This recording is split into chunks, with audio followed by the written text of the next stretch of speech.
Alright, so this is a video of my daily before it gets modified. So it's a 2008 C300. It has the AMG 18-inch wheels, which I think they're okay. Definitely going to be black eventually. Probably get them powder coated.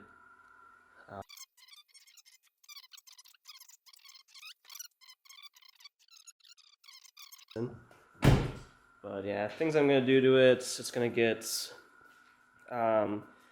H&R Sport lowering springs, so not the Super Sports.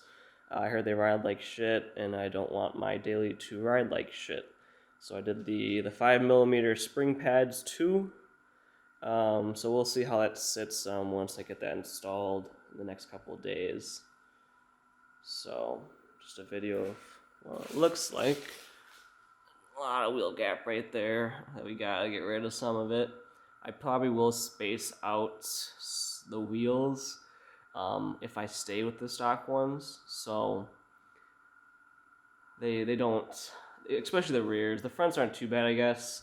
It's hard to tell at this angle, but the rears are really bad.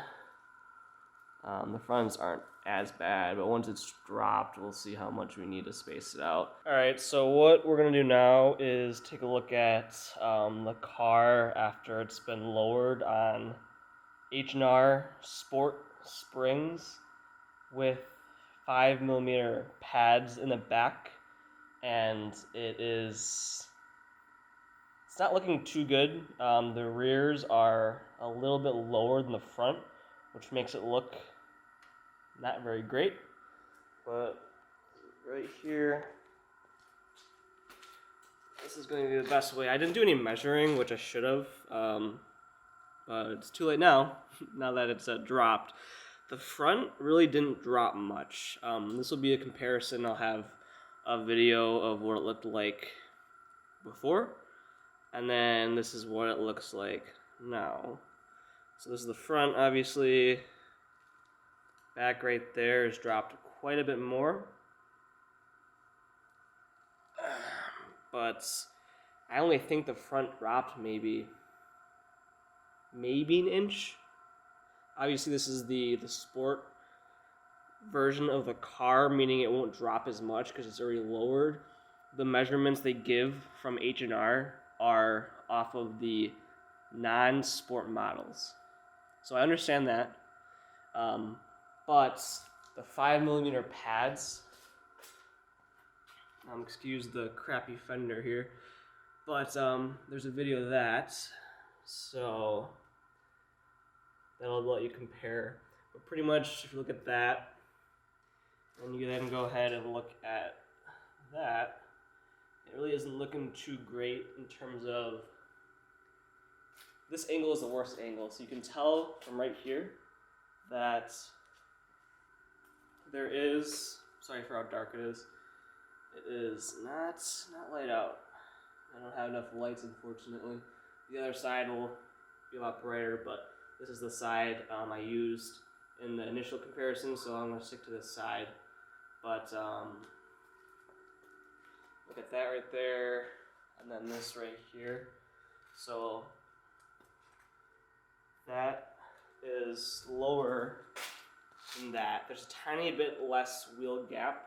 I'm going to decide once I put the 19-inch wheels on if I'm going to keep the 5mm pad or put on the, I think, 13mm pad that's OEM on this car.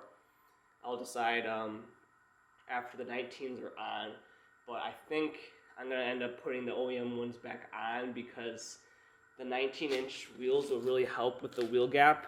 It'll kind of be enough to just cover the wheel gap and not be tucking. But once the wheel is tucking, it's not going to look very good if the front is not tucking barely, but the rears are tucking. So if that makes sense, that'll look really bad. So I'll go over to this side.